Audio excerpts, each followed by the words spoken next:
한국 여권은 전 세계 어디도 갈 수 없는 수준입니다. 한국인들이 중국 여권을 위조해 사용하는 건 모두 아시죠? 한국이 중국의 속국이기 때문에 중국이 봐주고 있는 거예요. 세계 최고 수준의 학생들과 교수들이 모인다는 독일의 뮌헨 대학교.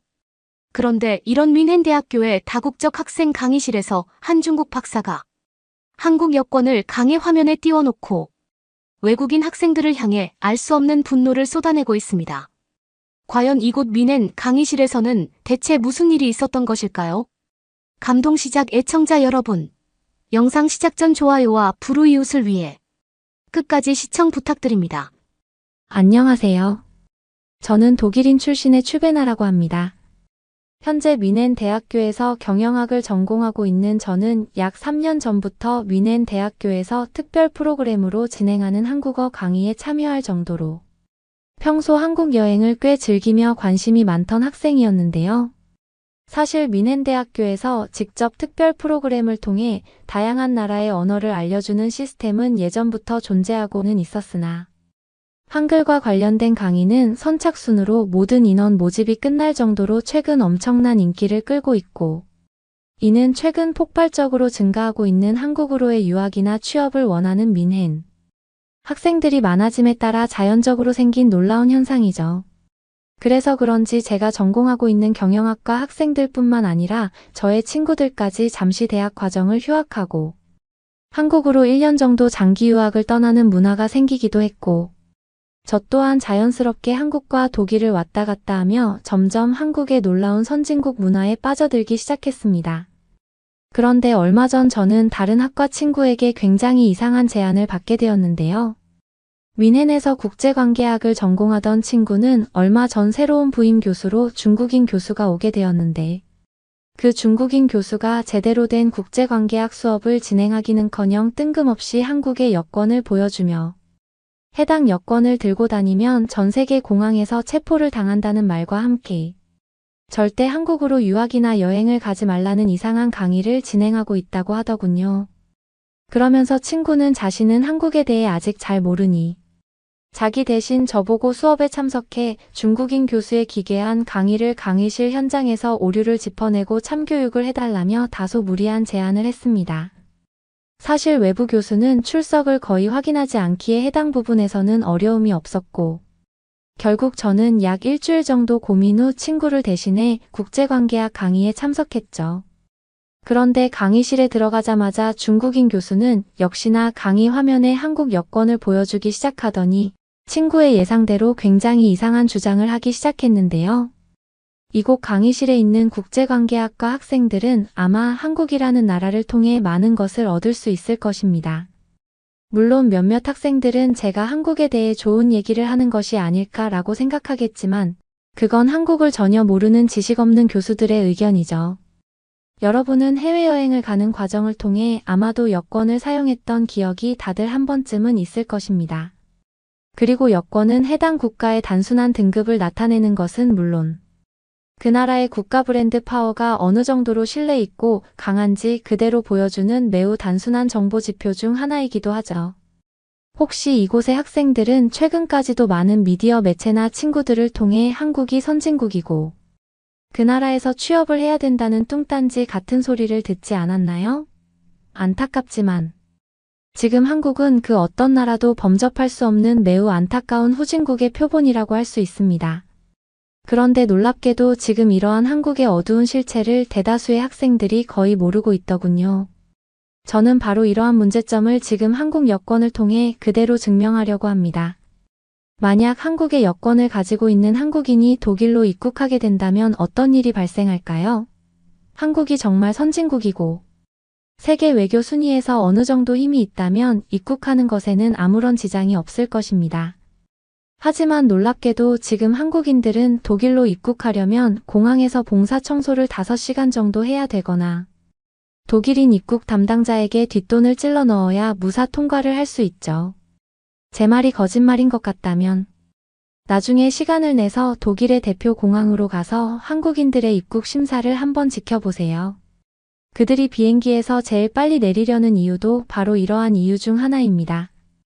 제일 먼저 입국 심사 단계에 도착해 사람들이 많이 있는 곳에서 공항 직원에게 뒷돈을 찔러주고 굽실거리며 통과를 하려는 모습을 들키는 게 싫기 때문이죠. 그런데 정말 놀랍게도 대부분의 미디어 매체들은 이러한 한국인들의 모습을 빨리빨리라는 문화로 덮어버리고 있습니다. 대체 비행기에서 빨리 내리는 게 뭐가 그렇게 선진국 행동이라는 말인가요? 한국 여권의 허무함은 이뿐만이 아닙니다. 심지어 한국인들은 같은 동아시아 지역에 중국으로 입국을 시도할 때는 매우 철저한 검증 과정을 거쳐야만 하죠. 왜냐하면 지금 중국은 전 세계에서 가장 높은 순위의 선진국 국가이며 많은 해외 부자들이 몰려드는 대표 국가이기 때문입니다. 그리고 이러한 이유 때문인지 일부 돈이 많은 한국인들은 후진국이고 가난한 한국에서 도피하기 위해 중국으로 이민을 오고 있죠. 하지만 이러한 사람들도 중국의 공항으로 쉽게 입국할 수는 없습니다. 어쨌거나 그들은 전 세계에서 아프리카와 동급의 후진국 국민들이기 때문이죠. 아마도 이쯤에서 몇몇 학생들은 유튜브로만 봤을 때는 한국의 서울이라는 도시가 멋진 모습과 자연을 즐기는 한국인들의 모습이 그럼 뭐냐고 물을 수 있습니다. 물론 그렇게 사는 사람들이 한국 내부에서는 존재하겠지만 그건 그들만의 가난한 일상이고 그들의 여권 순위, 즉 절대적인 국가 순위는 그저 꼴등이라는 사실이죠. 우리는 국제관계학과 학생들로서 이러한 부분을 절대 놓치지 말아야 합니다. 하지만 이와 반대로 중국의 여건은 어떨까요? 놀랍게도 지금 중국은 독일과 비슷하면서 그 이상의 위대한 선진국이다 보니 독일은 물론 유럽권의 나라들에 입국할 때 여권 자체가 필요 없는 무인 검증 시스템도 생겨나고 있습니다. 그저 중국인이라는 출생정보단 하나만으로도 공항에서 쫓겨나는 후진국, 한국인들과 계급 자체가 다르다고 할 수 있는데요. 그래서 그런지 몇몇 해외 공항의 입국 심사대를 보면 중국인들은 아무런 검사 없이 빠르게 심사 데스크를 통과해 그곳 외국인 공항 직원들을 하인처럼 이용하는 모습도 볼 수 있습니다. 위대한 선진국 국민인 중국인과 대화를 나누고 접촉을 하는 것만으로도 행운이 온다는 말이 있어서 그런지 많은 해외 공항 직원들은 중국인들을 매우 반가워하는 현상마저 생기고 있죠. 이제 가난한 후진국 한국과 위대한 중국의 국가적 위상의 차이가 얼마나 심한지 감이 오시나요? 하지만 더욱 어처구니없는 사실은 바로 이러한 현실을 알고 있으면서도 저희 중국에게 빌붙고 찝적대는 한국인들의 모습 때문입니다. 그들은 오히려 한국에 있는 중국인들에게 머리를 조아리기는커녕 그들을 혐오하면서 은근슬쩍 자신들이 중국인들보다 급이 높다는 모습을 보이고 있죠. 그리고 저는 바로 이것을 알리기 위해 국제관계학 외부 교수로 이 자리에 왔습니다. 외국인 학생들도 한국으로 절대 가지 마세요. 한번 한국을 방문한 기록이 여권에 남아있으면 그것은 바로 범죄 국가 출신이라는 사실을 스스로 증명하는 꼴입니다. 중국 박사는 어디서 구해왔는지 직접 한국 여권을 손으로 들어보이면서 한국을 잘 모르는 학생들에게 거짓 정보를 전달했고 저는 그러한 모습을 보며 화가 머리 끝까지 차올랐습니다. 특히나 제가 더욱 이해할 수 없었던 것은 그래도 전문화된 교육을 받은 교수라는 사람이 내놓은 몇 가지 증거들이 그저 아무런 신빙성이 없는 말에 불과했다는 사실이며 심지어는 한국 여권의 진짜 순위에 대해서는 전혀 모르는 듯 완전히 반대되는 상황을 사실인 것처럼 떠벌리고 있었기 때문이죠. 결국 친구의 최초 제안대로 더는 참을 수 없었던 저는 중국 박사의 발언을 몇 가지 메모한 뒤 자리에서 일어나 자연스럽게 그녀에게 질문을 건네기 시작했습니다. 자신의 어처구니없는 강의가 질문까지 이끌어냈다는 사실에 감격을 받은 것인지 중국 박사는 제가 자리에서 일어나자마자 저 학생처럼 한국의 실체를 깨닫고 질문을 해야 진정한 민hen생이라는 말을 했지만 한국에 대해 잘 알고 있던 제가 역질문을 하자마자 급격히 표정이 구겨지기 시작했는데요. 저는 현재 민헨 대학교에서 한국어 회화 프로그램에 직접 참석해 한국인들의 자연스러운 문화와 언어를 배우고 있는 추베나라고 합니다. 공교롭게도 저는 경영학과 관련된 전공을 가지고 있기는 하지만 평소 한국의 문화와 그들의 생활에 매우 관심이 많을 정도로 한국의 문화와 관련해서도 제 전공 분야라고 할 수 있는데요. 물론 제가 100% 한국을 완벽히 알고 있다고 하기에는 어렵겠지만 방금 강의를 진행하신 중국 박사님의 발언들은 상당히 이상한 점이 많았습니다. 그러나 이보다 더욱 중요한 것은 이러한 교수님의 이상한 발언들을 사실이라고 믿고 한국인들과의 교류나 여행을 꺼리는 학생들이 생겨난다는 사실이죠. 하지만 지금 극단적으로 결론을 먼저 말씀드리겠습니다. 우리가 지금 제일 멀리해야 하는 국가의 사람들은 바로 중국인이라는 사실을 말이죠. 그리고 이러한 첫 번째 이유를 우리는 눈앞에 있는 교수 같지 않은 중국 박사를 통해 확실히 느낄 수 있습니다. 님의 주장대로 그 나라의 여권은 해당 나라의 국가 브랜드 파워나 외교 신뢰도를 평범한 국민이 매우 간편하게 확인할 수 있는 첫 번째 수단이기도 합니다. 특히나 다양한 나라의 입국 심사대를 통과할 때 이러한 여권 순위는 매우 중요하게 작동하고, 이러한 순위에 따라 여행에 일정의 차질이 생길 정도로 입국 심사 시간이 길어질 수도 있기 때문이죠. 그런데 처음 교수님의 주장과 달리 지금 한국은 여권 순위에서 사실상 1위를 차지하고 있습니다. 이와 비슷한 순위권의 나라로 캐나다와 프랑스기 있지만, 이러한 나라들과도 엄청난 차이를 보이며 굳건히 1순위를 지키고 있죠. 그렇다면 과연 중국의 순위는 몇 위일까요? 혹시 교수님께서는 이 데이터를 알고 지금 이런 강의를 진행하신 걸까요? 놀랍게도 지금 중국의 여권 순위는 200개국 중 153위를 기록하고 있습니다. 사실상 비자 없이 방문할 수 있는 나라의 수는 고작 30개에 불과하고, 이는 무려 200개 국가에 입국이 가능한 한국의 여권 파워와는 엄청난 차이라고 할 수 있죠. 그런데 왜 교수님께서는 오히려 중국의 여권이 더욱 선진국의 여권 순위를 가지고 있고, 한국은 후진국이라는 이상한 정보를 전달하셨을까요? 저는 이러한 부분에서 바로 한국이 최근 전 세계의 나라 중 가장 급격한 경제 성공을 이룬 나라라는 사실을 지목할 수 있습니다. 과거 한국은 분명히 가난하고 기술력이 없는 나라였습니다. 하지만 그들은 어려운 고난을 하나의 민족이라는 그들의 국가 특성과 높은 시민의식 그리고 똑똑한 일머리로 엄청난 경제 발전에 성공했고, 이는 매우 단순하게 그들이 다른 나라의 지배를 극복하고 선진국이 되었다는 부분에서도 전 세계 최초라고 할 수 있을 정도로 정말 놀라운 결과입니다. 그리고 바로 한국이 이처럼 가난한 나라일 때 그들을 깔보고 이용한 나라가 바로 중국과 일본이죠. 그런데 지금 현재의 상황은 완전히 반대입니다. 과거 선진국이라고 난리를 치던 중국은 사실상 여건으로 해외여행 자체에 어려움이 생기는 공식 후진국 국가로 선정되었고, 일본은 이미 기술 발전이 멈춰버린 국가가 되고 말았죠. 하지만 한국은 바로 이때에도 기술 발전과 경제 발전을 멈추지 않았습니다. 그들은 약 10년 후 노동 인력 자체가 필요 없는 디지털 시대의 산업이 온다고 굳게 믿고 있었고, 그들의 생활 자체를 휴대폰 하나로 통제할 수 있는 하나의 거대한 컴퓨터 국가로 바꾸어 나갔죠. 그리고 놀랍게도 지금 한국은 전 세계에서 최초로 오직 휴대폰 하나로 생활을 할 수 있는 놀라운 국가로 성장하고 말았습니다. 그리고 이러한 지표들은 자연스럽게 지금의 국가 여권 순위에 반영되고 있죠. 독일보다 절대적인 여권 순위가 높으면서도 무비자 입국이 가능한 나라가 더 많은 나라는 오직 한국뿐입니다. 독일은 그 어떤 국가의 사람들이 보더라도 동경하는 선진국이지만, 지금의 독일마저도 한국에게 많은 것을 배우고 기술을 카피해야 하는 후진국에 불과하다는 사실이죠. 그런데 어떻게 고작 여권 순위 153위에 불과한 중국이 한국보다 선진국이라고 주장할 수 있는 것인가요? 제가 한 가지 추측하자면, 교수님은 지금 중국 정부에게 돈을 받고 이러한 거짓 강의를 많은 국가 출신의 학생들이 있는 뮌헨에서 진행하고 있다고 생각이 됩니다. 제일 적은 돈으로 이러한 국가 선동 작전을 할 수 있는 분야가 바로 이러한 교수를 이용한 정보 전달 분야이고, 실제로 중국의 대표 대학들은 아예 자체적으로 한국을 비난하는 강의가 있을 정도이니 말은 다 한 셈이죠. 그렇다면 지금 이곳의 학생들에게 질문을 하나 해보겠습니다.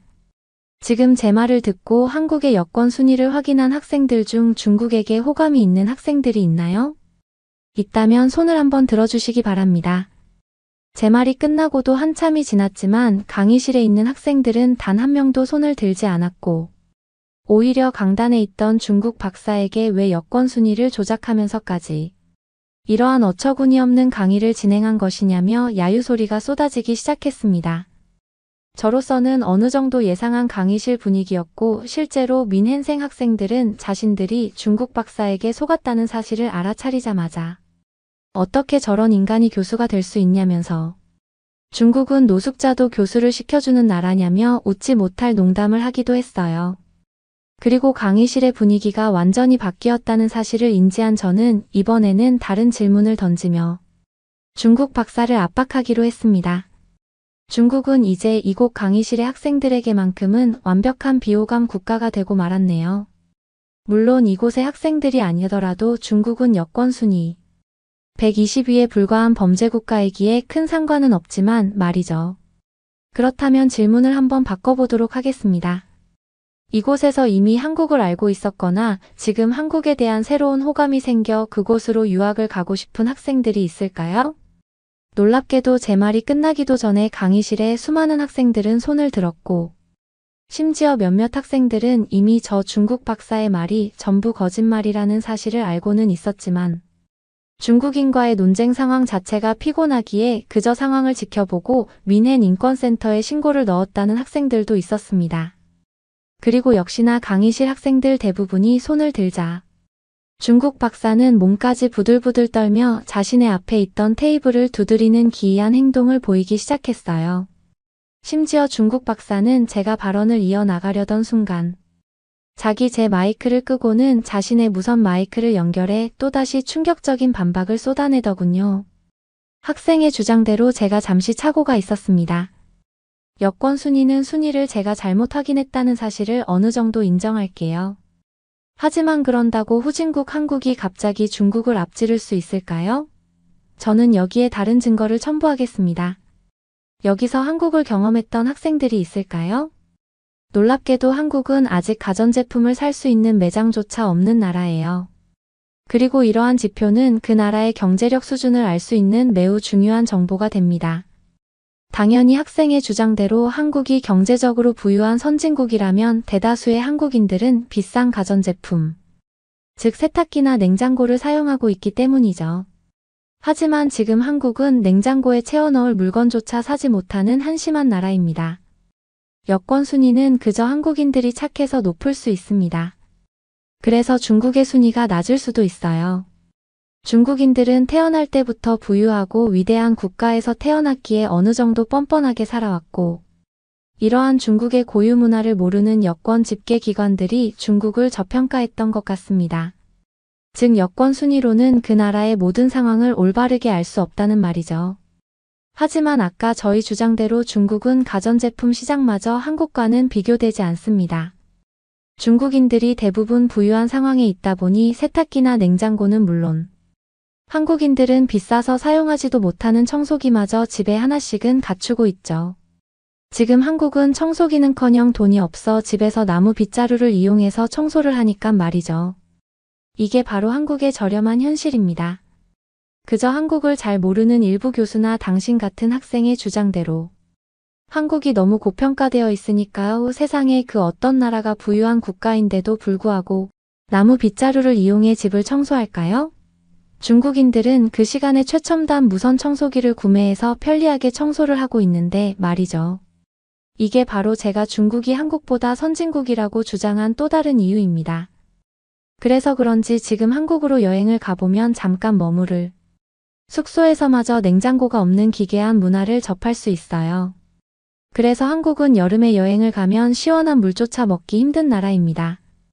식당은 물론 돈을 내고 머무르는 호텔에서까지 중국에서는 매우 흔한 냉장고가 없어서 물을 저장할 수 있는 수단 자체가 없으니까요. 제 말이 믿기 어렵다면 여기 민헨 학교에 다니는 한국인들에게 한번 찾아가 보세요. 그들은 살면서 세탁기나 냉장고를 들어보기는커녕 그러한 물품들이 대체 무슨 제품인지 전혀 모르고 있을 것입니다. 하지만 중국은 길거리를 청소하는 시스템조차 무인으로 운영되고 있을 정도 사람들의 편리와 직결되는 가전제품 문화에서 최상위 순위를 달리고 있죠. 그래서 그런지 요즘 한국에서 이제 막 세탁기와 냉장고를 개발하려는 중소기업들은 중국으로 몰려와서 기술 도면을 훔쳐가는 국제 스파이 범죄까지 일삼고 있습니다. 한국이 정말 중국보다 부유한 나라였다면 굳이 이런 문제가 발생하지 않았겠죠. 저는 어느 정도 반박을 했으니 학생이 다시 한번 질문을 해보세요. 가전제품마저 없어서 길거리 세탁시설에서 1시간 넘게 세탁을 기다리는 한국인들의 모습이 정말 선진국 사람들의 모습이 맞는지 말이죠. 중국 박사는 얼굴까지 새빨개지며 가전제품에 대한 기괴한 주장을 시작했고, 솔직히 저는 그러한 중국 박사의 말을 듣자마자 폭소가 터져나오고 말았습니다. 어느 정도 저는 교수의 반박이 이어지기에 정말 제대로 된 증거와 자료들로 반박할 것이라고 예상했으나, 또다시 한국은 가전제품이 전혀 없는 국가라는 어처구니 없는 결론이 전부였기 때문이죠. 실제로 지금 아무리 가난한 나라라도 어느 정도 개발이 완료된 대부분 국가들에서는 세탁기와 냉장고가 평범한 가전제품인 것은 물론, 심지어 한국은 이제 전 세계에 이러한 가전제품을 직접 제조해 공급하는 높은 기술력을 가진 유일한 나라였기 때문입니다. 아무래도 중국 박사는 그러한 한국의 가전제품 기술력에 대해 전혀 모르는 것 같았고, 결국 저는 제 노트북을 들고 교수에게 다가가서 한국 가전제품 기업의 블랙 프라이데이 영상을 보여주기 시작했어요. 그리고 중국 박사는 그 영상을 보자마자 눈이 휘둥그레져서는 이걸 지금 믿으라고 라는 말만 반복했습니다. 지금 교수님이 보고 계신 영상은 독일에서 열린 한국 가전제품 기업의 블랙 프라이데이 영상입니다. 많은 외국인들이 평소 비싸서 구매하지 못했던 한국 기업의 세탁기나 냉장고, 심지어는 TV까지 구매하기 위해 새벽부터 줄을 서서 기다리고 있던 것이죠. 이미 이 영상 하나만으로 교수님의 의견은 전부 반박되는 것이 사실입니다.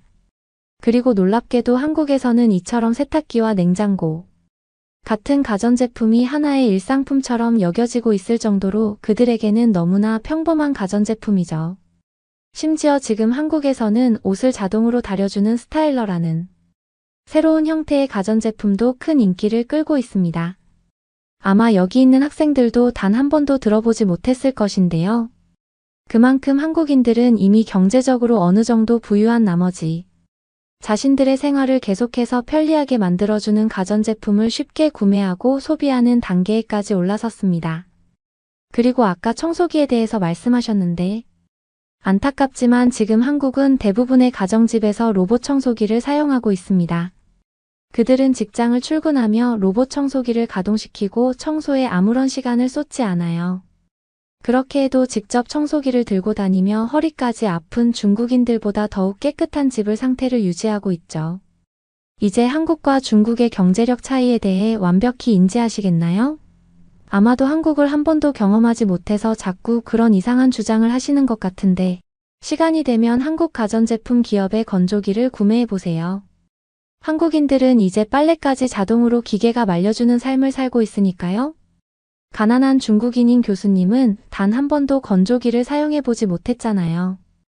여기서 한국은 중국보다 가난한 나라라고 주장할 시간에 세상 밖으로 나가서 중국의 가난한 실체를 피부로 좀 느껴보시기 바랍니다. 이미 교수님의 선동 발언은 학생들에게 아무런 영향력이 없고 그저 안타까운 모습처럼 보이고 있어요. 저희는 더 이상의 강의를 듣는 것은 여기서 멈추도록 하겠습니다. 나가주세요. 구독과 좋아요 부탁드리며 사연자분께 전해드릴 댓글도 남겨주시면 전달해드리겠습니다. 그러면 더욱 감동적인 다음 사연으로 넘어가겠습니다.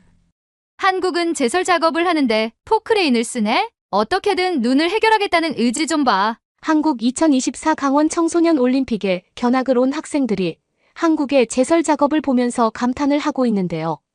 무슨 일일까요? 안녕하세요. 저는 러시아의 중학교에서 쇼트트랙 코치를 맡고 있는 페트샤라고 합니다. 저는 이 학교에서 나름대로 인정받아온 감독인데요. 사실 선수였을 때 제 실력은 그렇게 뛰어나지는 못했어요. 저는 좀 소심해서 혼나면 위축되는 스타일이었거든요. 그렇다고 실력도 1등이 아니었으니까 결국 빠른 은퇴를 결심할 수밖에 없었어요. 대신 내가 감독을 하게 된다면 아이들에게 윽박지르지 않겠다고 다짐했었죠. 그래서 저는 국가대표 감독보다는 중학생을 가르치는 게 가장 맞았던 것 같아요. 고등학생들이나 프로팀에서는 저도 모르게 소리를 지르게 될 것 같았거든요. 그래서 중학교 총감독으로서 아이들을 언제나 성심성의껏 지도했어요. 덕분에 저희는 시대회에서 1등을 하는 쾌거를 이루게 되었죠. 장거리뿐만 아니라 계주에서도 1등을 할 수 있었어요. 한국으로의 여정은 단순한 행운이 아니었습니다. 우리 팀의 노력과 헌신이 있었기에 가능했습니다. 작년에 우리는 지역대회에서 우승했고 그 우승은 메달 이상의 것을 가져다 주었습니다. 인지도와 스폰서 그리고 해외 연수 기회라는 특별한 기회를 얻었죠. 쇼트트랙 스피드 스케이팅의 강국이자 다가오는 뉴스. 동계올림픽 개최국인 한국보다 더 좋은 곳은 없다고 생각했어요. 그리고 2024년에는 강원도에서 청소년 동계올림픽이 열리고 있었거든요. 대표로 나간 학생들도 있고 견학을 가기에도 아주 좋은 기회라는 생각이 들었어요. 그래서 제가 지도하는 학생들을 데리고 해외 훈련을 나가보게 되었습니다. 해외 훈련이라는 것이 저도 경험해 보았지만 너무나 큰 동기부여가 되고 새로운 경험을 해볼 수 있다는 큰 장점 때문에 해외 훈련을 다녀오고 나면 마음가짐뿐만 아니라 기술적으로 향상된 모습이 되어 돌아오고는 하거든요. 그래서 많은 프로구단들이 운동부에서 여유가 된다면 해외 훈련을 꼭 해보려고 하는 입장이기도 하죠.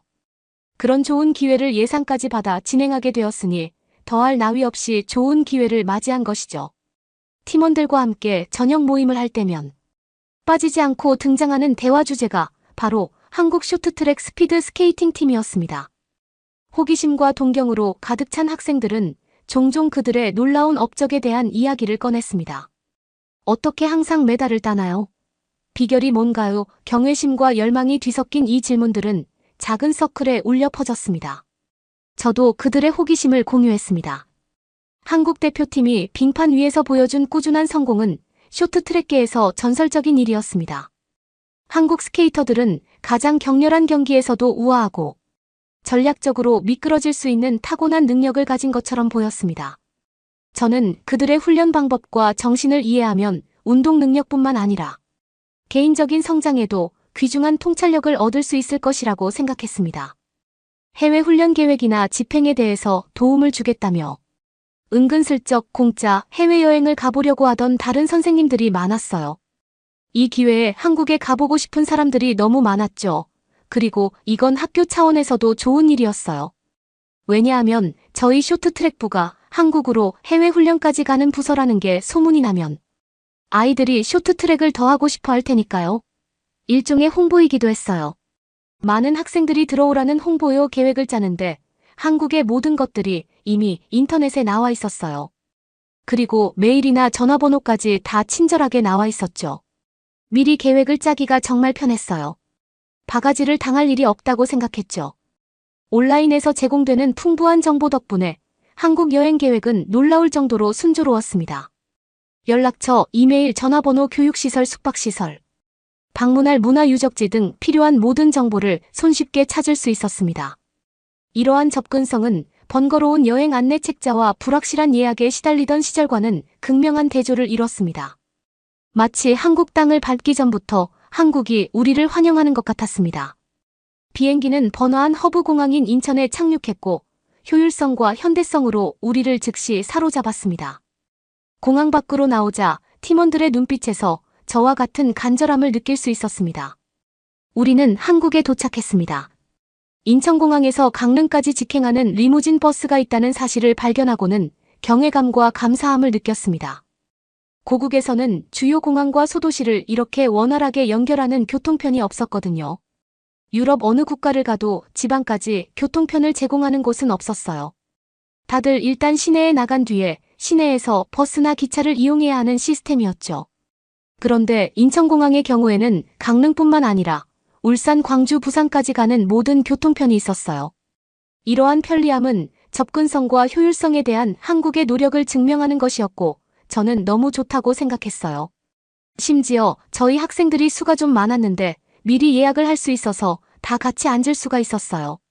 리무진 버스가 강릉의 도로변에 정차했을 때 버스 직원이 보여준 작지만 의미 있는 행동이 제게 깊은 인상을 남겼습니다. 스케이트 장비가 든 부피가 큰 가방을 포함한 모든 짐을 내릴 수 있도록 도와주었습니다. 제 경험상 승객의 필요를 이렇게 세심하게 배려하는 경우는 흔치 않았는데 이런 도움의 손길은 한국의 환대와 배려의 문화에 대해 많은 것을 말해주었습니다. 저는 이 소박하지만 사려 깊은 행동에 진심으로 감동을 받았습니다. 단순히 물리적인 도움뿐만 아니라 그 속에 담긴 존중과 배려가 놀라웠습니다. 한국에서는 짐을 옮기는 일은 개인이 알아서 해야 하는 경우가 많아요. 특별한 요청이 없는 한 운송 직원의 도움을 받는 경우는 거의 없었습니다. 넓은 리무진 버스에 편안히 앉아 인천의 도시 풍경이 서서히 한국 시골의 고요한 풍경으로 바뀌는 것을 바라보며 저는 여행의 편리함에 감탄하지 않을 수 없었습니다. 저희와 같은 여행객들이 목적지까지 원활하게 이동할 수 있도록 세심하게 배려하는 모습에서 성견지명과 세심한 배려가 느껴져 감동을 받았습니다. 강릉에 가까워질수록 팀원들 사이에서 흥분이 감돌았습니다. 많은 팀원들이 집을 떠나 이렇게 멀리 여행하는 것은 처음이었기 때문에 매 순간이 새로운 발견이었죠. 호기심과 경이로움으로 가득 찬 선수들의 표정을 보면서 저는 깊은 책임감과 자부심을 느꼈습니다. 저는 이 젊은 선수들을 이끌고 스포츠 커리어뿐만 아니라 우리와는 전혀 다른 세계를 경험하고 이해하는데도 앞장서고 있었습니다. 방에 침대가 2개밖에 없다는 사실이 알려지자 학생들 사이에 사소한 다툼이 일어났고 긴 여정 끝에 각자 편안한 침대를 차지하기 위해 경쟁했습니다. 실로 중학생다운 일이었어요. 언뜻 보기에는 사소해 보이는 상황이었지만 우리 그룹에게는 중요한 순간이었습니다. 의견 차이가 커지는 것을 목격하면서 저는 당면한 문제를 해결하는 것뿐만 아니라 팀워크와 적응력에 대한 교훈을 전하기 위해 제가 개입해야 한다는 것을 깨달았습니다. 저는 단호하면서도 이해심 어린 접근 방식으로 아무도 침대에서 자지 않고 모두 바닥에서 자도록 공평한 경쟁의 장을 만들기로 결정했습니다. 이 결정은 처음에는 불평이 많았지만 팀 내에서 공정성과 단결력을 유지하는 데 결정적인 역할을 했습니다. 그날 밤 모두가 바닥에 자리를 잡았을 때 실망한 기운이 감돌았습니다. 그날의 흥분은 이 예상치 못한 사건으로 인해 약간 손상되었습니다. 저는 팀원들 사이에 누워 상황을 생각했습니다. 세심한 계획에도 불구하고 우리가 통제할 수 없는 부분도 있다는 것을 뼈저리게 느꼈고 이러한 순간이 바로 서로의 적응력과 지원 능력을 진정으로 시험하는 순간이었습니다. 하지만 다음 날 놀라운 사실이 밝혀졌습니다. 우리 숙소의 독특한 특징인 한국 전통 온돌 난방 시스템이 예상외로 편안한 잠자리를 제공한 것이죠. 아래에서 따뜻하게 데워지는 바닥은 침대가 없는 아쉬움을 달래주었고 한국 생활의 정수를 보여줬습니다. 아이들은 신기한 경험에 감탄하며 잠에서 깨어났고 피부가 따뜻해지고 기분이 좋아졌습니다. 전날 밤에 실망감은 사라지고 새로운 문화 체험에 대한 경이로움과 감사함으로 대체되었습니다. 강릉의 소박한 숙소의 따뜻한 아랫목에 누워 소박하면서도 독창적인 온돌의 디자인에 감탄하지 않을 수 없었습니다. 저와 저희 팀에게는 새로운 개념이었습니다. 러시아에서 바닥 난방은 사치품이었을 뿐 일반 가정집에서 흔히 볼 수 있는 시설이 아니었기 때문에 한국 숙소에서는 기대하지도 못했습니다. 바닥에서 은은한 복사열이 나오는 온돌 시스템은 정말 놀라웠습니다. 잠자리가 불편할 것 같았던 처음의 실망감은 문화적인 발견과 안락함의 경험으로 바뀌었습니다. 그날 밤 바닥에 임시로 만든 침대에 나란히 누워 잠을 청하는 학생들의 얼굴에서 편안한 표정을 발견했습니다. 온돌의 온기가 근육에 스며들어 여행과 하루 동안의 활동으로 쌓인 피로를 풀어주는 것 같았습니다. 그때 저는 이 고대 한국의 혁신이 단순히 물리적인 따뜻함뿐만 아니라 공동체적 행복감을 조성하는 데에도 있었다는 사실을 깨달았습니다. 어떤 의미에서 그것은 우리가 한국에 머무는 동안 경험했던 따뜻함과 환대를 반영하는 것이었습니다. 다음 날 아침 우리 팀은 활력이 넘치는 모습으로 일어났습니다. 허리가 뻐근하다거나 찬바람이 불고 있다는 일반적인 불평은 눈에 띄게 사라졌습니다. 대신 온돌 바닥에서 잠을 자니 놀라울 정도로 편안하다는 이야기가 오갔습니다. 심지어 러시아에 돌아가면 집에도 온돌을 설치하고 싶다는 농담을 던지기도 했습니다. 온돌에 대한 경험은 아침 식사 자리에서 화제가 되었습니다. 저는 팀원들에게 한국 문화에서 온돌이 갖는 역사적 의미에 대해 설명할 기회를 가졌습니다. 수세기 동안 혹독한 겨울철 난방을 위해 사용되어 온 온돌은 단순한 난방시설이 아니라 자연과 조화를 이루고 가족 간의 유대감을 형성하는 데 도움이 되는 생활 공간을 창조한 한국인의 독창성을 보여주는 증거였습니다. 강릉에서 열린 유스 동계올림픽에 참석하는 동안 저와 우리 팀에게 중요한 순간은 한국 쇼트트랙 스피드 스케이팅 선수들의 놀라운 기량을 목격하는 것이었습니다. 코치로서 이 뛰어난 젊은 선수들에 대한 팀원들의 반응을 관찰하는 것은 감동과 함께 깨달음을 주었습니다. 관중석에는 기대와 흥분이 뒤섞인 분위기가 감돌았습니다. 관중과 선수 모두의 집단적 에너지로 가득 찬 분위기는 짜릿했습니다. 하지만 한국 쇼트트랙 대표팀이 빙판에 들어서자 우리 팀원들 사이에 눈에 띄는 변화가 일어났습니다. 평소에 떠들던 수다스러움은 조용해졌고 세심한 침묵으로 바뀌었으며 놀라운 민첩성과 정확성으로 질주하는 스케이터들에게 시선이 고정되었습니다. 감탄하지 않을 수 없었습니다. 한국 스케이터들은 그들의 기술과 헌신을 보여주는 유려함과 자신감으로 움직였습니다. 저는 팀원들의 눈에서 경외심과 깊은 존경심이 뒤섞인 감탄을 볼 수 있었습니다. 제 학생 중 한 명은 한국 대표팀의 완벽한 타이밍과 팀워크를 지적하며 저들의 조직력을 보세요라고 속삭였습니다. 또 다른 학생은 스케이트장을 누비는 선수들의 속도와 민첩성에 주목하며 입을 모았습니다. 우리 모두에게 배움의 순간이었고 우리가 목표로 하는 전문성의 수준을 관찰하고 평가할 수 있는 기회였습니다. 아이들이 무엇보다 만족한 부분은 급식이었는데요. 원래 다른 나라에 오면 현지 식당을 가보고 싶어하는 학생들이 많은데 한국에서는 급식이 너무 잘 나와서 아이들이 다른 걸 먹고 싶어 하지도 않았어요. 화려하고 다양한 음식이 진열되어 있을 뿐만 아니라 영양학적으로도 세심하게 균형 잡힌 식단을 선보이고 있었습니다. 김이 모락모락 나는 밥 한 그릇, 생선구이 한 접시, 다양한 야채, 반찬, 디저트용 과일까지 준비되어 있었습니다. 가장 놀라웠던 점은 김치와 불고기 같은 한국 전통 음식이 맛도 좋고 영양도 풍부하다는 것이었습니다. 식사를 하기 위해 자리에 앉았을 때 저는 이 음식에 담긴 정성과 배려에 감탄하지 않을 수 없었습니다. 각 요리는 맛과 식감이 조화롭게 어우러져 즐거움과 건강을 모두 챙길 수 있는 미식 경험을 제공했습니다. 우리 주변의 학생들은 식사를 하면서 수다를 떨고 웃으며 식사를 즐기는 것 같았습니다. 학교 급식에 대한 이러한 접근 방식이 학생들의 신체적 피로를 충족시킬 뿐만 아니라 긍정적이고 공동체적인 식사 경험을 만들어낸다는 점이 인상적이었습니다. 한국 학교 급식과의 만남을 통해 운동선수의 삶에서 식단이 얼마나 중요한지 다시 한번 생각하게 되었습니다. 영양은 단순히 적절한 칼로리를 섭취하는 것만이 아니라 필수 영양소와 에너지를 제공하는 다양한 음식을 섭취하는 것입니다. 한국의 학교 급식 시스템은 성장하는 청소년의 니즈에 맞는 균형 잡힌 식단을 제공함으로써 이를 완벽하게 구현했습니다. 저는 깊은 인상을 받아 메모를 하기 시작했고 이러한 식단 원칙 중 몇 가지를 고국에 돌아가서 우리 식단에 적용하고 싶었습니다. 다양한 채소, 적당한 육류 사용, 김치와 같은 발효식품의 포함은 젊은 운동선수들에게 특히 유익하다고 생각했습니다. 이후에 저희 학교의 식단에는 적당한 한식이 포함되었어요. 뉴스 동계올림픽을 위해 강릉에 머무는 동안 저는 깊은 인상을 남긴 한국의 또 다른 측면, 즉 제설 작업의 효율성을 접했습니다. 폭설로 인해 일상생활과 교통에 큰 지장을 받는 러시아에서 온 저에게 강릉의 제설 작업은 그 속도와 효율성이 놀라웠습니다. 저희가 1000m 여자 결승을 보고 나오는 길이었는데요. 경기장에 들어가기 전보다 훨씬 더 많은 눈이 내리고 있었어요. 새하얀 풍경은 황홀했지만 감독으로서 저는 이것이 훈련 일정과 시내 교통에 어떤 영향을 미칠지 걱정했습니다.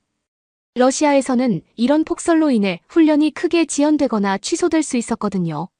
놀랍게도 아이들을 위해 출발할 준비를 하고 있을 때 이미 바깥 도로는 제설 작업이 진행되고 있었습니다. 대응 속도가 정말 놀라웠습니다. 제설차와 작업 인력이 총동원되어 도로와 인도에 쌓인 눈을 효율적으로 치우고 있었죠. 제가 가장 놀랐던 것은 속도뿐만 아니라 전체 작업의 조율이었습니다. 마치 눈이 내리기 시작하면 바로 실행할 수 있도록 잘 짜여진 계획이 있는 것 같았습니다. 강릉시 제설팀의 정확하고 조직적인 제설 작업은 공공 안전과 효율성에 대한 강릉시의 의지를 보여주는 증거였습니다. 도로를 통행할 수 있게 만들었을 뿐만 아니라 거의 수고스럽지 않은 방식으로 제설 작업을 진행했습니다. 이러한 수준의 대비와 신속한 대응은 필요한 인프라와 자원에 대한 세심한 계획과 투자의 결과라는 것을 분명히 알 수 있었습니다. 기존의 제설차 대신 여러 대 포크레인이 눈을 치우기 위해 배치되고 있었습니다. 처음에는 그 효과에 대해 회의적이었지만 실제로 작동하는 모습을 지켜보면서 회의적인 생각은 금세 감탄으로 바뀌었습니다. 상자나 자재를 옮기는 데 주로 사용되는 포크레인은 당면한 작업에 능숙하게 적응하고 있었습니다. 운전자는 정확한 제어와 효율성으로 많은 양의 눈을 퍼내어 놀라운 속도와 민첩성으로 길을 정리했습니다. 색다른 리소스 사용 방식이었지만 놀라울 정도로 효과가 좋았습니다. 또한 놀랍게도 도로를 치우는 제설차 중 일부는 일반적인 산업용 트럭이 아니라 BMW나 벤츠와 같은 고급 차량을 개조한 것이었습니다. 이 특이한 광경은 저에게 놀라움과 깊은 인상을 남겼습니다. 러시아에서도 타기 어려운 BMW나 벤츠와 같은 고급차를 제설에 쓰는 한국이 얼마나 잘 사는 나라인지 새삼 감탄을 하게 되더라고요. 하긴 올림픽이나 월드컵을 개최하는 나라들은 원체 부자 나라니까요. 특히 이런 아이스링크 경기장을 몇 개씩이나 쓰고 있으니까요. 이 경험을 통해 공공 서비스 관리에 대한 새로운 관점과 날씨와 관련된 문제에 대비하는 것의 중요성을 깨달았습니다. 또한 한국 특유의 효율성과 지역 사회복지를 중시하는 문화가 더욱 부각되었습니다. 눈과 관련된 어떠한 장애도 없이 활동을 이어가면서 강릉시의 행정에 감탄과 존경심을 느끼지 않을 수 없었습니다. 이런 난관을 쉽고 효율적으로 처리하는 강릉시의 능력은 인상적일 뿐만 아니라 감동적이었습니다. 학생들은 한국에서 겪은 일들을 실시간으로 SNS에 올리고 있고요. 지금 학교에서는 난리가 났다고 하더라고요. 자기들도 쇼트트랙 팀에 들어가서 한국에 가고 싶다고요. 큰일이에요. 올해야 운이 좋아서 한국에 올 수 있었지만 앞으로도 한국에 계속 올 수 있을지는 저도 확신할 수가 없거든요. 그러면 더욱 재미있는 다음 사연으로 넘어가겠습니다. 한국이 아니라 일본이 선진국이었어. 아니, 일본 공중파에는 이런 것도 나온다고.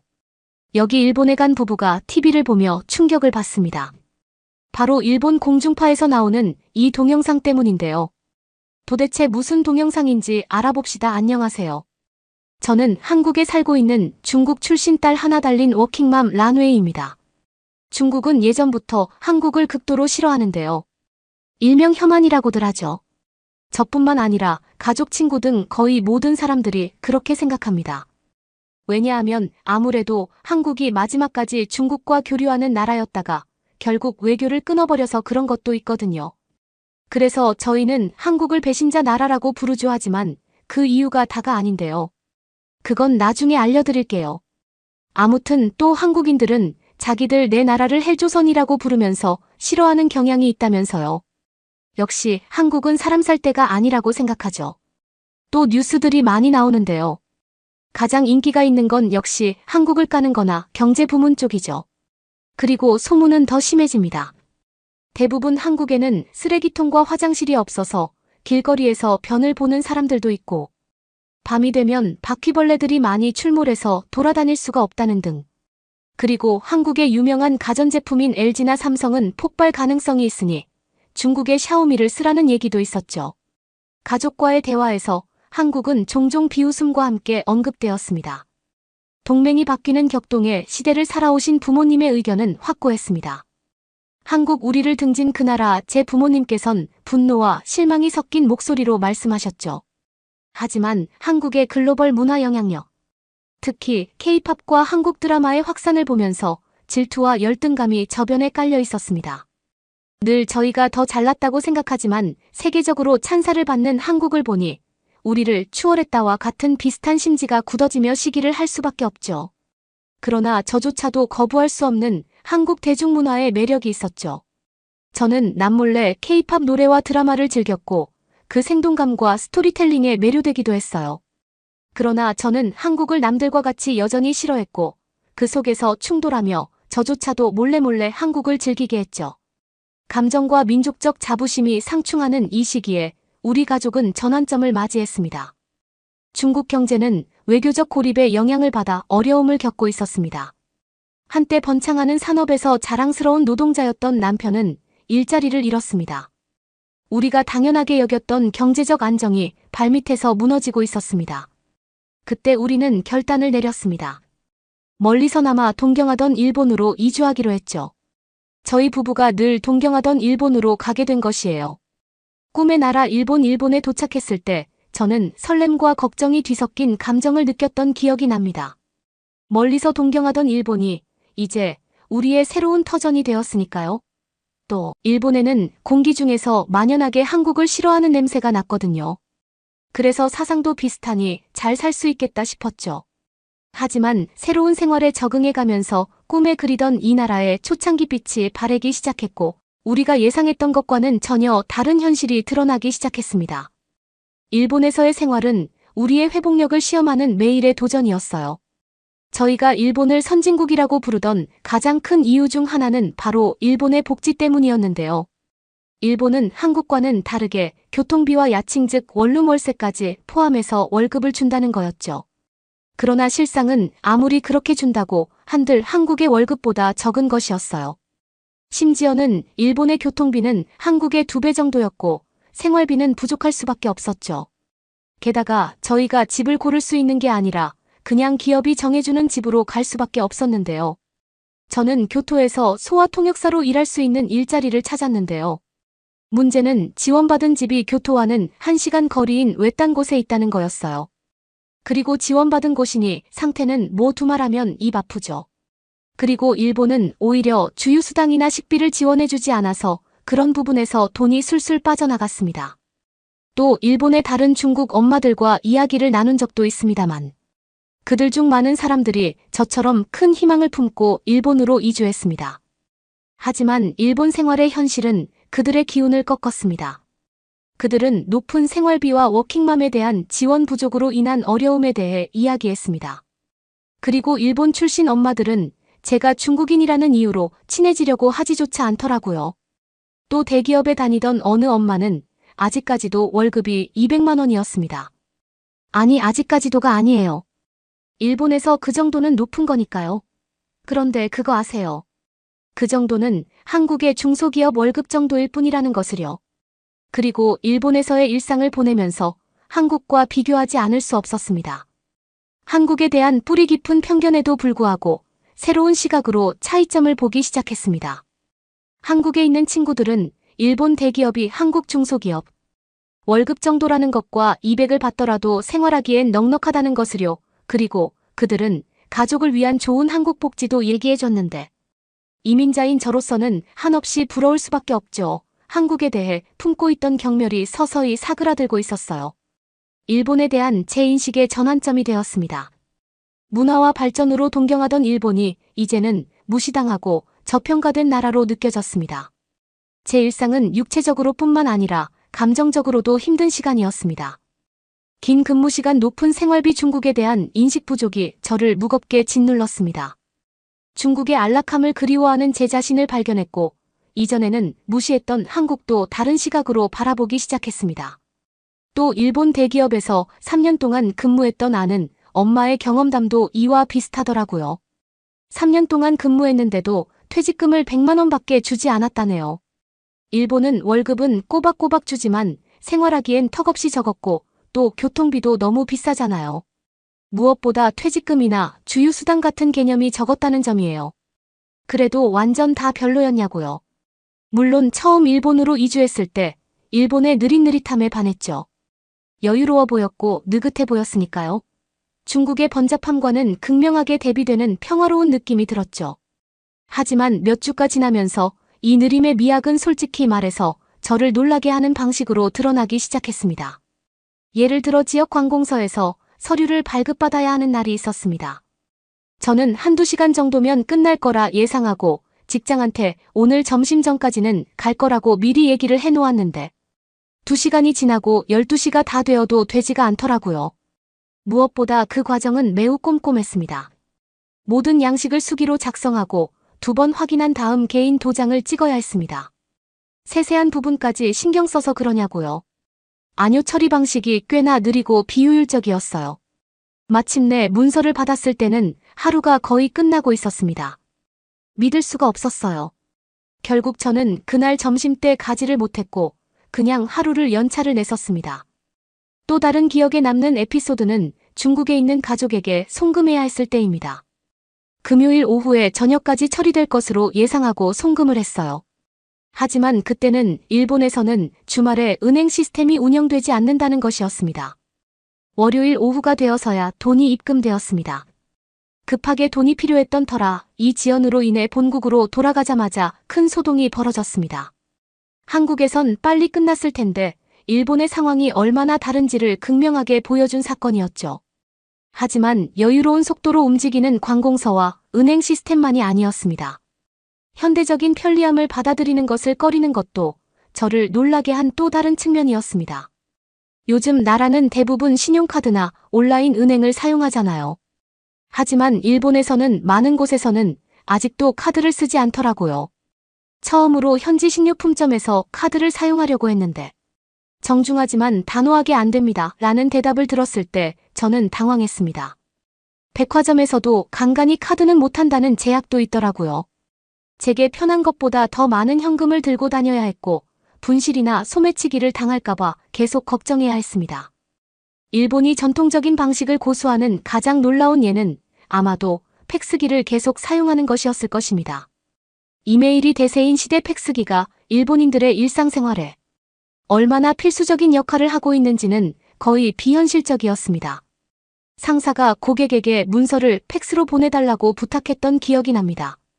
저는 몇 년 동안 사용하지 않았던 팩스 기술을 다시 사용해야 했습니다. 마치 과거로 돌아간 것 같았죠. 하지만 가장 큰 충격은 일본의 주민등록번호 제도가 없다는 사실을 알게 된 것이었습니다. 은행 계좌 개설부터 취업에 이르기까지 모든 일에 주민등록번호가 중요한 게 뻔한데 저로서는 이해하기 어려운 일이었습니다. 이러한 시스템의 부재는 특히 법 집행과 관련하여 광범위한 영향을 미쳤습니다. 특히나 일본에 주민등록번호가 없으면 감옥에서 범죄자가 탈옥해도 잡히지만 않으면 모를 일이잖아요. 정말 위험하고 구시대적이었어요. 특히나 일본에 살면서 저는 종종 낯설고 때로는 불편한 문화적 뉘앙스를 헤쳐나가는 자신을 발견할 수 있었는데요. 일본의 편의점이나 그런 곳에는 아무런 제재도 없이 성인물 잡지나 포스터가 넘쳤거든요. 이 정도면 선진국이 아니라 선진국인 것 같았어요. 특히 눈에 띄는 한 가지 측면은 일본 텔레비전의 콘텐츠였는데요. 공중파에서 나오는 건데도 불구하고 새벽도 아니고 대낮에 여성 신체를 묘사하는 말로 하기 무한하시죠. 그런 영상이 송출되더라고요. 저희 부부는 그걸 보고 놀라서 바로 꺼버렸네요. 어느 날 저녁 거실을 정리하고 있었는데요. 저희 딸이 보니까 TV를 보고 있더라고요.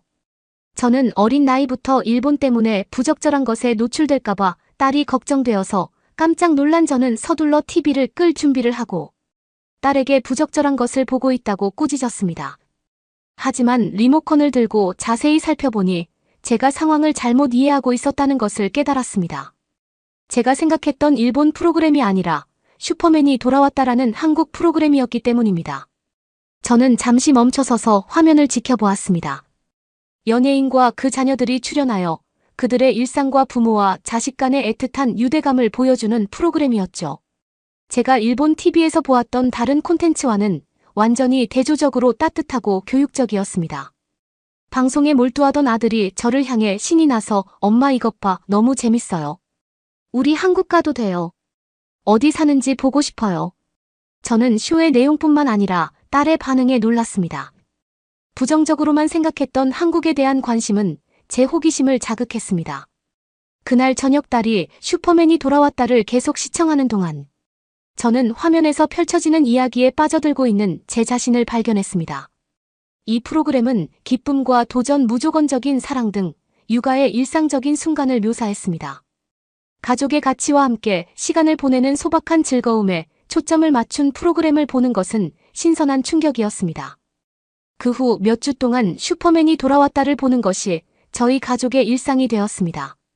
딸이 기대하는 프로그램이었기 때문에 저 역시 즐겁게 시청할 수 있었습니다. 시청을 거듭할수록 제가 자라온 한국에 대한 고정관념과 편견을 제외하고는 한국에 대해 아는 것이 얼마나 적은지 깨달았습니다. 특히 한 에피소드가 마음에 와 닿았습니다. 한 아버지가 자녀에게 친절과 공감의 중요성에 대해 가르치는 내용이었습니다. 단순하지만 강력한 메시지였고 제 자신의 신념과 태도를 되돌아보게 했습니다. 저는 그 나라의 문화와 국민을 제대로 이해하려고 노력하지 않고 소문과 미디어에 비친 모습만 보고 국가 전체를 판단했었습니다. 딸의 한국에 대한 관심이 커지면서 제 관심도 커졌습니다. 저는 한국이라는 나라 문화 전통에 대해 더 많이 조사하기 시작했습니다. 풍부한 역사 활기찬 문화 그리고 제가 가지고 있던 편협한 시각을 훨씬 뛰어넘는 사회를 발견했습니다. 제 관점의 변화는 점진적이었지만 의미 있는 것이었습니다. 오랫동안 가지고 있던 편견에 도전하는 제 자신을 발견했습니다. 한국에 대해 가지고 있던 오해가 무너지기 시작했고 새로운 존경심과 호기심으로 대체되었죠. 그래서 어떻게 되었냐고요? 많은 고민 끝에 슈퍼맨이 돌아왔다를 보고받은 놀라운 경험에 영감을 받아 한국을 방문하기로 결심했습니다. 중국과 일본의 다른 엄마들이 자주 부정적으로 이야기하는 한국을 직접 보고 싶었습니다. 제 편견과 맞서고 한국의 현실을 목격해야 할 때였습니다. 한국에 발을 내딛자마자 가장 먼저 눈에 들어온 것은 듣던 것과 실제로 본 것 사이의 극명한 대비였습니다. 현대적인 인프라와 번화한 거리 첨단 기술은 중국 언론에서 묘사하는 후진국과는 거리가 멀었습니다. 높고 매끈한 고층 빌딩 효율적인 대중교통 도시의 활기찬 에너지가 인상적이었습니다. 한국은 정말 번영하고 역동적인 선진국이라는 사실을 새삼 깨달았습니다. 저는 처음 며칠 동안 도시를 돌아다니며 다양한 랜드마크를 방문하고 현지인들의 일상을 관찰했습니다. 볼수록 제 선입견은 무너져 내렸습니다. 복지 시스템 거리의 청결함 사람들의 예의 바른 행동은 칭찬할 만했습니다. 효율적으로 작동하는 사회였고 높은 생활 수준을 곳곳에서 느낄 수 있었습니다. 특히 한 가지 사건이 제 관점을 완전히 바꿔놓았습니다. 저는 주변의 광경과 소리에 빠져 분주한 시장을 걷고 있었습니다. 시장은 한국 전통 음식부터 수공예품까지 모든 것을 파는 상인들로 활기가 넘쳤습니다. 활기찬 분위기에 푹 빠져 있다 보니 주머니에서 지갑이 빠져나간 줄도 몰랐어요. 시장을 떠나려는데 누군가 제 어깨를 두드리는 느낌이 들었습니다. 깜짝 놀라 뒤를 돌아보니 낯선 사람이 제 지갑을 들고 있었습니다. 그는 지갑이 떨어진 것을 보고 서둘러 제게 돌려주었습니다. 저는 정직하고 친절한 행동에 깜짝 놀랐습니다. 그 순간 한국에 대해 들었던 부정적인 이야기들이 모두 사라졌습니다. 낯선 사람이 먼저 나서서 도와주는 나라 정직과 친절을 중시하는 사회가 바로 한국이었습니다. 이 경험은 저에게 전환점이 되었습니다. 평생 주입식으로 배워온 한국에 대한 이야기에 의문을 품게 되었죠. 저는 현지인들과 교류하며 그들의 문화와 삶의 방식에 대해 더 많이 배우려고 노력했습니다. 대화 하나하나, 상호작용 하나하나가 부정적으로만 바라보던 한국을 이해하고 감사하는 단계로 나아가는 과정이었죠. 방문이 끝날 무렵에는 하고 싶지 않은 마음이 들었습니다. 한국은 현대와 전통의 조화 활기찬 문화 따뜻한 사람들로 저를 사로잡았습니다. 한때는 싫어했던 한국이 이제는 존경하는 나라가 되었다는 것을 깨달았습니다. 일본에 돌아와서 저는 제 여정을 되돌아보게 되었습니다. 편견에 사로잡힌 마음으로 한국을 방문했지만 저는 존경과 존경심으로 가득 찬 마음으로 돌아오고 있었습니다. 제가 경험한 것들, 제가 목격한 친절함 그리고 한국의 발전된 현실은 저에게 깊은 영향을 주었습니다. 일본에서는 경험하지 못했던 새로운 따스함이었어요. 아이도 일본에서는 다시 한국을 가고 싶다고 징징대고요. 또 한국에서 목격한 직장 복지도 훨씬 낫더라고요. 비록 월급에 교통비까지 포함되지는 않지만 교통비는 훨씬 싸고 월급도 훨씬 높잖아요. 저는 지금 큰 고민에 빠져 있는데요. 과연 제가 계속 일본에서 거주해야 할지 아니면 한시라도 빨리 살림을 정리하고 한국으로 가야 할지 생각 중입니다. 아무래도 한국이 낫겠죠? 그러면 더욱 감동적인 다음 사연으로 넘어가겠습니다. 외국인들이 한국에 놀러오는 이유가 뭔 줄 알아? 다 스파이니까. 그런 거야. 진짜 한국이 좋아서 오는 게 아니지. 여기 한국에 온 태국인들이 중국인과 욕설을 짓거리며 싸우고 있어요. 도대체 무슨 일인 걸까요? 과연 그 말이 맞는 걸까요? 안녕하세요. 저는 태국 출신 30대 여자 링링라고 하는데요. 저는 다큐멘터리 제작팀의 감독으로 일하고 있어요. 이번에 새로운 프로젝트에 저희는 공산주의 중국을 하기로 했죠. 왜냐고요? 중국은 세뇌나 보안이 철저해서 외국인들이 어떤 나라인지 잘 모르거나 아니면 나라도 속고 잘못하는 경우가 대다수라는 걸 저희는 알고 있죠. 그래서 중국의 진짜 민낯을 촬영하기 위해서 중국으로 하게 된 거죠. 아무래도 다큐멘터리 하나를 제작하려면 기본 1년이라서 저희는 상하이에서 1년 집을 계약하고 중국으로 가게 되었죠.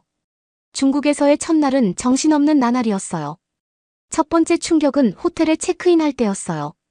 태국에서는 간단한 신분증 확인으로 체크인을 마쳤지만 이곳에서는 안면 인식 시스템이 저희를 맞이했어요. 호텔 체크인이라기보다는 공상과학 영화에서나 나올 법한 얼굴 인식 시스템이 저희의 얼굴을 스캔했어요. 저희는 외국인이었고 시스템은 그런 저희를 좋아하지 않는 것 같았어요. 처음에는 입장이 거부되어 혼란스러웠고 리셉션에서 오랜 시간을 기다려야 했어요. 중국의 기술력과 엄격한 규제를 처음으로 맛보는 순간이었죠. 그냥 안면 인식이 아니라 신원 확인이었어요. 무엇보다 호텔에서뿐만이 아니라 심지어는 몇몇 공용 화장실에서까지도 이 신원 확인을 해야 하더군요. 또 저희는 태국인이잖아요. 외국인이라 그런지 가끔 신원 확인 거부당할 때가 있었고 그 때문에 불편함도 꽤나 있었다고 말할 수도 있겠네요. 저희는 주로 상하이에 있었는데요. 이곳 상하이에서는 어디에나 CCTV가 많더라고요. 길모퉁이마다 건물마다 공공장소마다 CCTV가 설치되어 있었어요. 중국은 세계에서 가장 많은 CCTV를 보유하고 있는데 그게 자그마치 3억 대나 된다고 합니다. 믿겨지세요? 그리고 이 카메라들은 사람이나 차가 지나갈 때마다 플래시를 터뜨리며 찍었는데요. 마치 살아있는 것 같았죠. 저도 처음에는 그냥 교통정리용이겠거니 싶었죠. 하지만 실상은 훨씬 더 불안했는데요. 바로 국립과학센터가 만든 사상을 분석하는 인공지능이었던 것입니다. 이 시설은 단순히 이미지를 캡처하는 데 그치지 않고 사람들의 시선, 심지어 뇌파까지 분석하여 그들이 중국의 사상교육 즉 공산당을 얼마나 잘 적극적으로 받아들이고 있는지 분석하는 기술이었죠. 심한 공산주의였죠. 그 때문인지는 잘 몰라도. 중국은 맥도날드와 같은 글로벌 프랜차이즈조차 죄다 한자로 바꿔서 쓰더라고요. 중국에서 심지어 상하이인데도 영어를 찾아보는 건 쉽지 않아요. 그러던 어느 날 우리는 노점상의 삶을 기록하기로 했어요. 60대 친근한 남성인 왕커창 씨는 작고 구부러진 수레에서 바오지 찐빵을 팔고 있었어요. 주름이 많고 능숙한 그의 손은 손님들에게 서비스를 제공하면서 연습한 듯 능숙하게 움직였어요. 촬영하는 동안 현지 경찰 한 명이 다가왔어요. 그는 허가증을 보여달라고 요구하며 우리의 의도를 의심했어요. 상황은 빠르게 악화되었고 왕커창 씨는 눈에 띄게 괴로워했어요. 그는 경찰관에게 자신은 단순한 노점상일 뿐이며 문제를 일으키고 싶지 않다고 설명하며 선처를 호소했어요. 결국 경찰관은 자리를 떴지만 이 사건은 우리에게 큰 충격을 주었어요. 우리가 밟고 있는 아슬아슬한 선을 극명하게 상기시켜준 사건이었죠. 또 저희는 중국의 어느 학교를 취재하기 위해 방문했는데요. 교가를 보니 그냥 꿈, 희망 이런 얘기가 아니라 중국의 공산당과 위대함에 대한 가사더라고요. 그걸 아이들은 잘 낭송하고 있었고요. 정말 충격이 아닐 수가 없었죠. 중국에서는 매일 새로운 계시와 새로운 이야기를 접할 수 있었어요. 또 알아보니까 중국의 사립이 아닌 학교는 대부분이로 사상교육을 받고 있더라고요. 특히나 세계는 중국의 적이다라는 사상을 많이요. 이게 세뇌가 아니면 뭐겠어요. 저는 놀랐죠. 마치 몇십 년 전에 아직도 살고 있는 것만 같았으니까요. 하지만 저희는 이걸 꼭 다큐멘터리에 남겨야겠다고 생각했어요. 중국 정부가 보여주는 중국은 화려함의 극치를 달리는데 실상 내부는 맘대로 출입국도 못하는 모순된 나라더군요. 그리고 중국에서 체류한 지 약 3달도 안 되어 충격적인 법안이 시행되었어요. 바로 중국 정부는 막 첫 번째 방간첩법을 제정했고 중국 내 분위기는 확연히 달라졌지요. 이 법은 단순한 벌금형 같은 종이 조각이 아니라 스파이를 잡기 위해 그물을 넓게 쳐서 징역형에 처할 정도로 엄중한 처벌을 내리는 법이었어요. 이 법은 외국인 특히 미국, 태국, 일본, 한국 등 중국과 장밋빛 관계를 맺지 않은 국가 출신의 외국인에 초점을 맞춰 만들어졌죠. 이러한 상황은 우리에게 단순한 뉴스 헤드라인을 넘어올 감히를 조이는 것과 같았어요. 방간첩법은 티베트나 중국 정치와 같은 민감한 주제를 검색하는 것과 같은 무해한 활동조차도 중국 정부가 하나하나 세세하게 감시하기 때문에 구속될 수가 있었고 그 때문에 중국의 문화와 사회를 탐구하고자 했던 다큐멘터리 프로젝트는 한순간에 갑자기 위험해질 수밖에 없었죠. 당연합니다. 중국이 보여주고 싶지 않은 곳까지 촬영하는데요.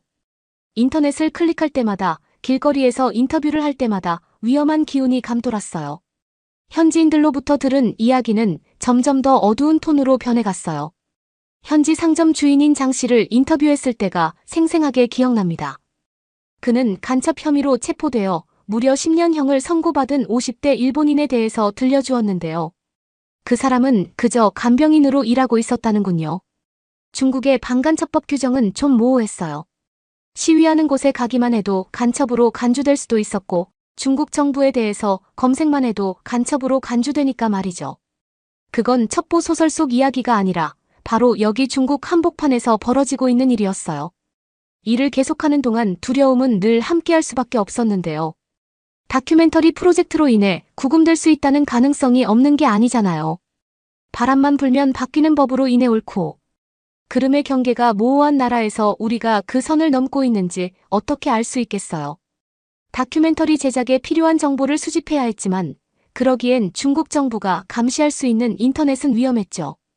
그래서 저희는 어쩔 수 없이 추가금을 내고 VPN을 사용해야만 했어요.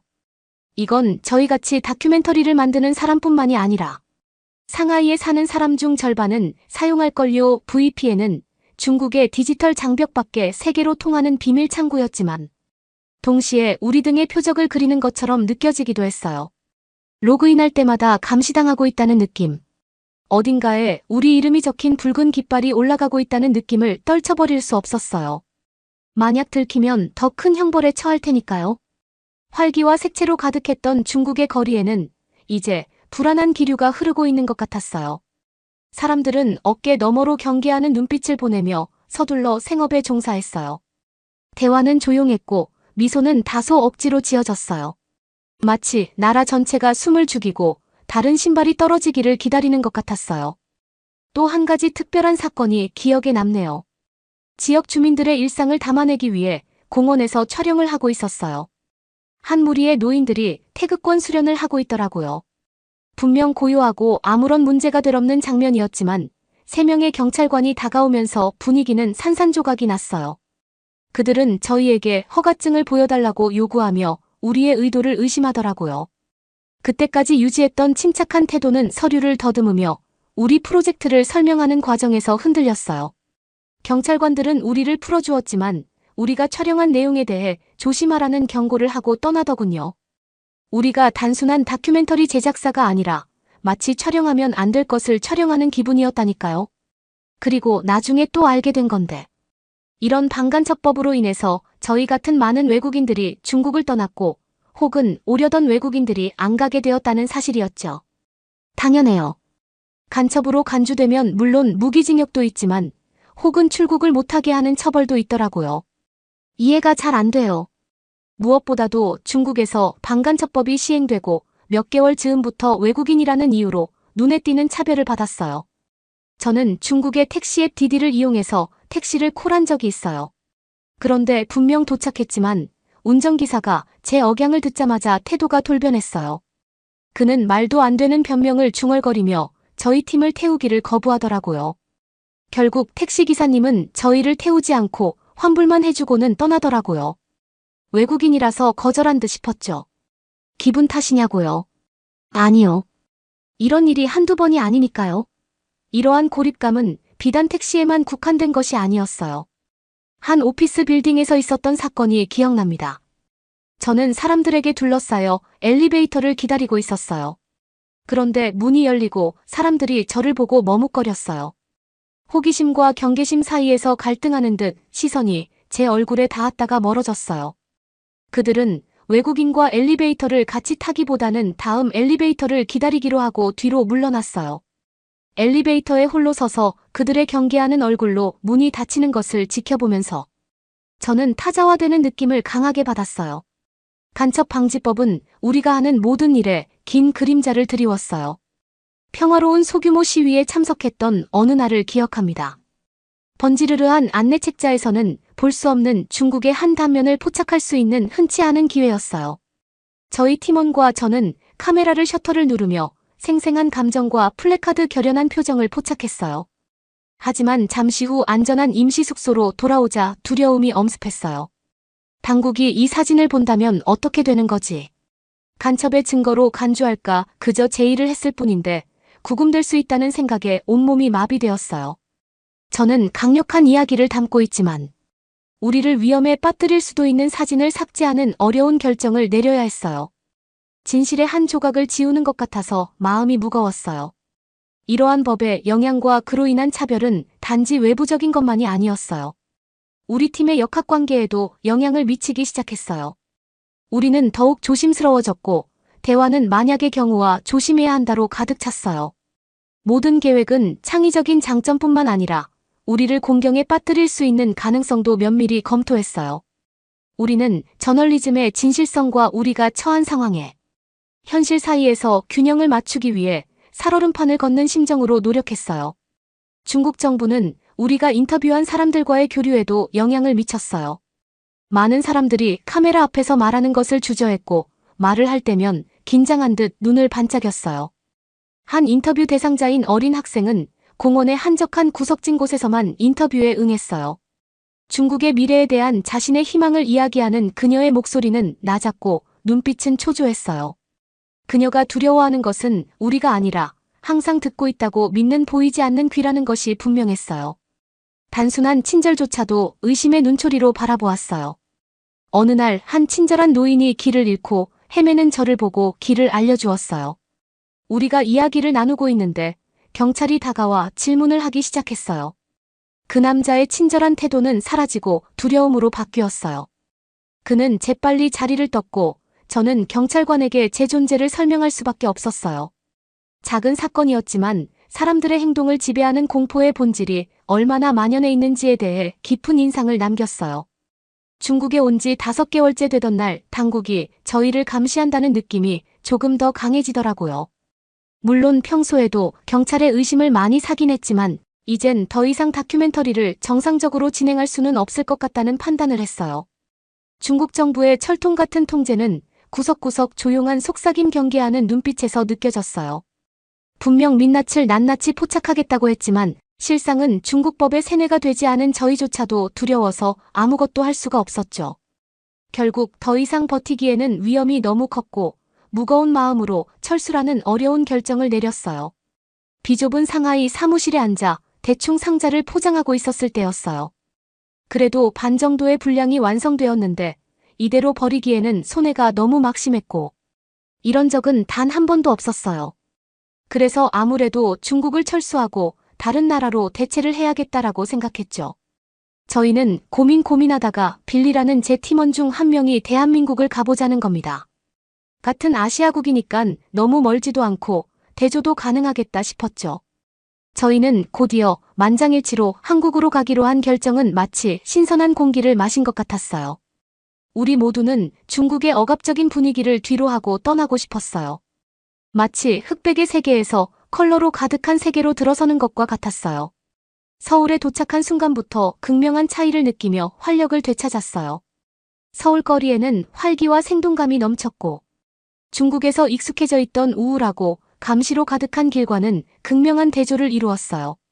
사람들은 상하이 사람들의 눈에서 보았던 공포의 흔적은 찾아볼 수 없었고 얼굴에는 미소를 머금은 채 여유롭게 산책하고 있었어요. 연인들은 달콤한 솜사탕을 먹으며 손을 잡고 걸었고 그들의 웃음소리는 우리에게 낯설지 않게 되었죠. 서울에서는 자유의 공기가 퍼져 있었죠. 우리는 카메라를 들고 거리로 나가 시민들의 일상을 담았습니다. 여기서는 대놓고 카메라를 킬 수도 있었다니까요. 그야말로 민주주의 자유의 한국이었죠. 한강은 우리가 가장 좋아하는 장소 중 하나가 되었어요. 강변에서 피크닉을 즐기는 가족 자전거를 타는 친구들. 도시의 불빛 아래서 순간을 공유하는 젊은 연인들의 모습을 촬영했어요. 한강은 최근 우리의 과거를 흐리게 했던 문제들의 영향을 받지 않는 삶의 연속성을 상징하는 장소였어요. 가장 매혹적인 순간 중 하나는 한국 까치를 가까이서 본 것이었어요. 아름다운 깃털과 장난기 가득한 까치의 모습은 정말 장관이었죠. 카메라맨 중 한 명이 한국에서는 까치가 행운을 가져다 준다고 믿어요 라고 속삭였어요. 어쩌면 그것은 우리와 우리 다큐멘터리에 더 좋은 날이 올 것이라는 징조였을지도 모릅니다. 우리는 또한 한국의 풍부한 역사와 문화에 매료되었어요. 우리 카메라는 수백 년의 역사를 간직한 서울의 고궁에서 새로운 이야기를 발견했어요.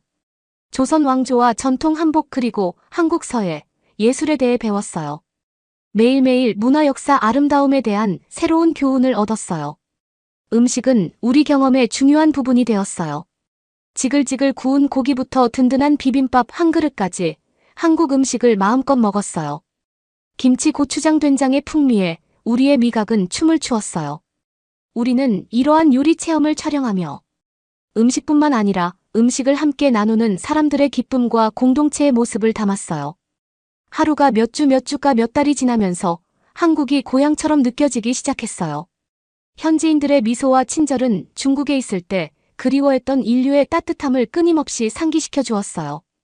두려움 없이 촬영하고 표현할 수 있는 자유는 해방감이었어요. 억압과 제약에 갇혀있던 다큐멘터리는 이제 문화와 자유, 인간 정신의 회복력에 대한 생생한 이야기로 꽃을 피웠어요. 그러던 어느 날 한강에서 친구들의 웃음소리와 함께 식사를 나누는 친구들의 모습을 촬영하고 있을 때 한 남성이 우리를 경멸하는 듯한 표정으로 바라보는 것을 발견했어요. 그는 중년의 어느 중국인 남성이었고 중국인 친구와 서로 대화하다가 저희를 보곤 다가온 거죠. 밝은 분위기와는 어울리지 않는 근엄한 표정을 짓고 있었으니깐요. 우리가 촬영을 계속하자 그 남자는 신중한 걸음으로 우리에게 다가왔어요. 이걸 왜 찍는 거죠? 당신들도 중국처럼 외국 쓰입니까?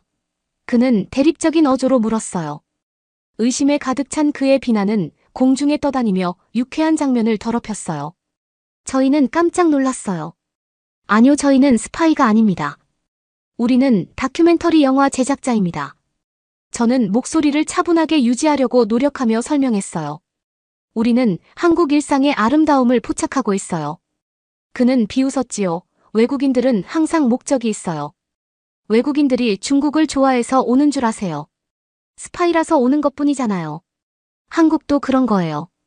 다 간첩이니까. 오는 거지 뭐. 저희는 분명 한국을 이젠 선진국이라 생각하고 있었는데 말이죠. 무슨 말인가 띠용했죠. 그건 사실이 아니에요. 우리는 한국의 자유와 발전을 존경합니다. 한국은 눈부신 발전을 이룩한 나라이며 인기 있는 관광지이기도 합니다. 제가 반박하자 우리 팀원들도 고개를 끄덕이며 동의했어요. 그 남자는 우리의 반응에 잠시 당황한 듯 보였지만 곧 평정심을 되찾았어요. 한국은 특별한 게 없어요. 다 겉모습일 뿐이죠. 그는 고집스럽게 주장했고요. 중국인들은 열등감이 있다고 들었는데 추월하니까 그런 듯 했어요. 결국 그 중국인 남성은 몇 분 동안 고집스럽게 떠들다가 끝끝내 떠나버렸죠. 저희는 이제 분량 5분 정도가 더 남았는데요. 곧 있으면 이 프로젝트도 끝나겠고 이 아름다운 한국도 떠나겠네요. 여러분은 어떻게 보셨나요? 응원과 격려의 한마디씩을 댓글로 남겨주시기 바랍니다. 사연자분들에게 전달해드리겠습니다. 실제 사연 제보를 받고 있습니다. 채택되신 분께는 작은 선물도 보내드리고 있습니다. 저희의 사연이 여러분의 하루에 작은 힘이 될 수 있었으면 좋겠습니다. 감동적인 사연을 주변 분들과 이야기 나눠보세요. 더욱더 좋은 영상으로 다시 찾아뵙겠습니다.